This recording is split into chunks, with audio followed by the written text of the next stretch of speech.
Assalamualaikum warahmatullahi wabarakatuh. Kami dari kelompok 6 tentang teori belajar kognitif dan penerapan dalam pembelajaran yang beranggotakan saya sendiri Ahmad Firdaus, Fitria Ramadana, Yunisiti Maulida, dan Jada Ramadana. Ya, di sini saya akan membacakan dan menjelaskan tentang latar belakangnya. Belajar merupakan suatu proses yang dilakukan individu untuk memperoleh pengetahuan dan pengalaman baru yang dilakukan individu untuk memperoleh pengetahuan dan pengalaman baru yang diwujudkan dalam bentuk perubahan tingkah laku yang relatif permanen dan menetap. Adapun pembelajaran didefinisikan sebagai sebuah kegiatan guru atau membimbing siswa menuju proses pendewasaan diri.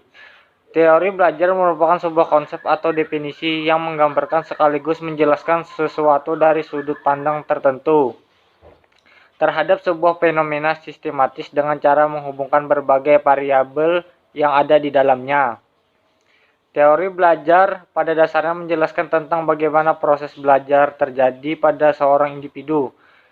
Teori belajar akan membantu memahami bagaimana proses pembelajaran terjadi pada seorang individu sehingga dengan pemahaman tersebut guru dapat menyelenggarakan proses pembelajaran dengan baik, efektif, dan efisien.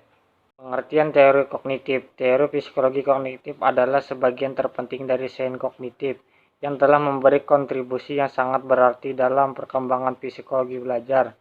Pendekatan psikologi kognitif lebih menekankan proses internal yang ada di dalam diri manusia atau mental manusia. Para ahli kognitif berpandangan bahwa tingkah laku manusia yang tampak tidak dapat diukur dan dijelaskan tanpa melibatkan proses mental, yaitu motivasi, kesengajaan, keyakinan, dan lain sebagainya. Pendekatan kognitif sering dipertentangkan dengan pendekatan behavioristik, namun itu tidak berarti psikologi kognitif anti terhadap aliran behaviorisme. Ada 3 tokoh penting perkembangan teori kognitif, yaitu yang pertama yaitu Piaget yang mengemukakan tentang perkembangan kognitif anak sesuai dengan perkembangan usia a cognitive developmental perspective. Yang kedua yaitu Brunner yang mengembangkan psikologi kognitif dengan menemukan metode belajar atau discovery. Yang ketiga yaitu Ausubel yang berpendapat jika pengetahuan disusun dan disajikan dengan baik, siswa akan dapat belajar dengan efektif melalui buku, teks, dan metode-metode ceramah. Jadi telah menyaksikan dan menonton dan memperhatikan dan akan dilanjutkan oleh teman saya. Assalamualaikum warahmatullahi wabarakatuh. Perkenalkan nama saya Fitria Ramadana. Di sini saya akan melanjutkan presentasi mengenai pengertian teori belajar kognitif dan ciri-ciri teori belajar kognitif. Teori belajar kognitif di sini berbeda dengan teori behavioristik. Teori belajar kognitif di sini lebih mementingkan proses belajar daripada hasil belajarnya. Para penganut aliran kognitif mengatakan bahwa belajar tidak sekedar melibatkan hubungan antara stimulus dan respon. Tidak seperti model pembelajaran teori behavioristik yang mempelajari proses belajar hanya sebagai hubungan stimulus respon. Teori kognitif juga menekankan bahwa bagian-bagian dari suatu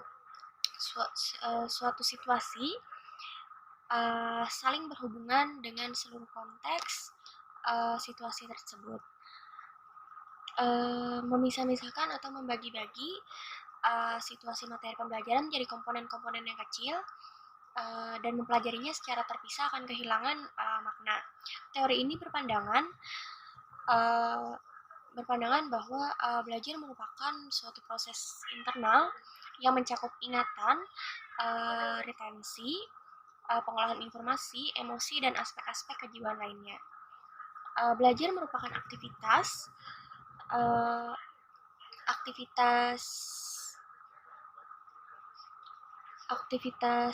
yang melibatkan proses berpikir yang sangat kompleks. Kemudian teori belajar kognitif memfokuskan perhatian kepada bagaimana mengembangkan fungsi kognitif individu agar dapat belajar maksimal.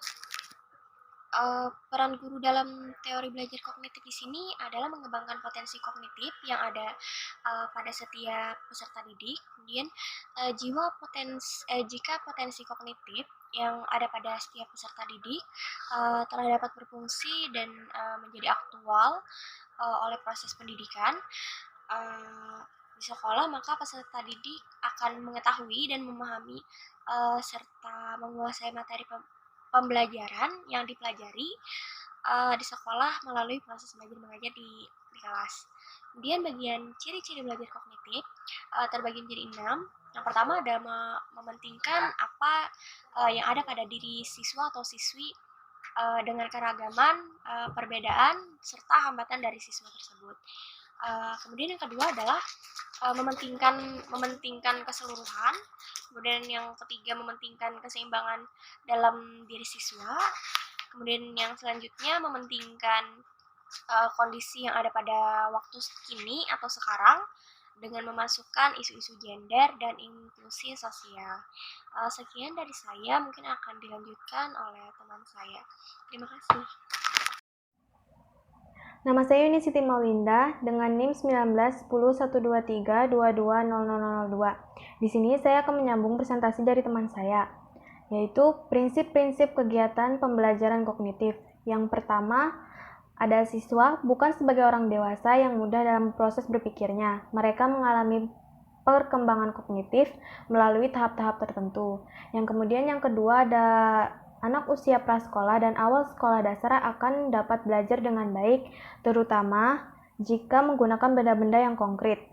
Kemudian yang ketiga, keterlibatan siswa secara aktif dalam belajar amat dipentingkan, karena hanya dengan mengaktifkan siswa, maka proses asimilasi dan akomodasi pengetahuan dan pengalaman dapat terjadi dengan baik. Kemudian yang keempat ada untuk menarik minat dan meningkatkan retasi belajar perlu mengkaitkan pengalaman atau informasi baru dengan struktur kognitif yang kelak dimiliki si belajar. Kemudian yang kelima, pemahaman dan retensi akan meningkat jika materi pembelajaran disusun dengan menggunakan pola atau logika tertentu dari sederhana ke kompleks. Kemudian yang keenam, belajar memahami akan lebih bermakna daripada belajar menghafal.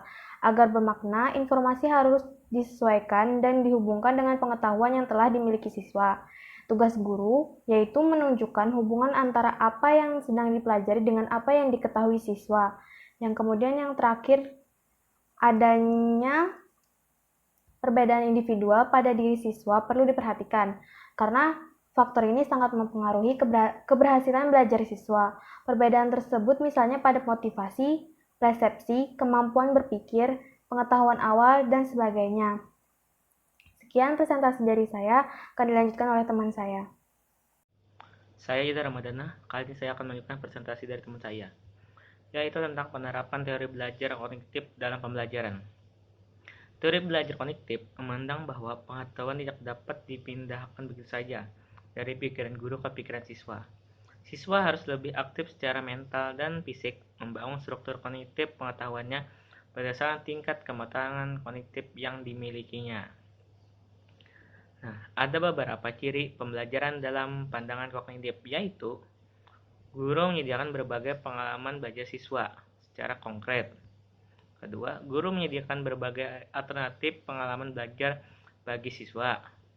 Tiga, guru berusaha mengintegrasikan materi dari proses pembelajaran dengan situasi yang realistik dan relevan dalam proses kehidupan nyata siswa. Keempat, guru berusaha mengintegrasikan proses pembelajaran dengan memanfaatkan berbagai media pembelajaran. Yang kelima, guru melibatkan siswa aktif secara fisik, emosional, dan sosial.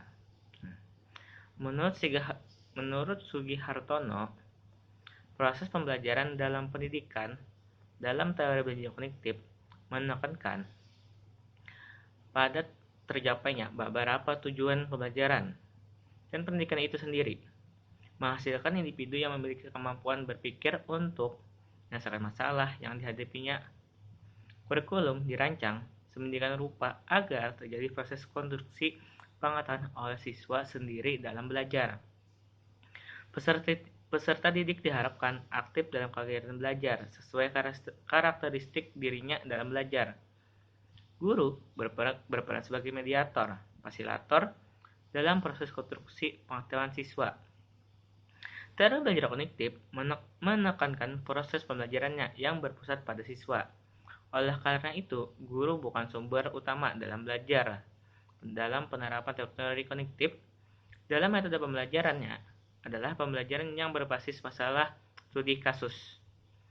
Studi kasus dapat diterapkan pada beberapa mata pelajaran, seperti mengarang, analisis buku, eksperimen, observasi, dan sebagainya. Oleh karena itu, proses pembelajaran di kelas tidak didominasi oleh guru, melainkan aktivitas siswa dalam belajar. Sekian dari kelompok kami. Terima kasih.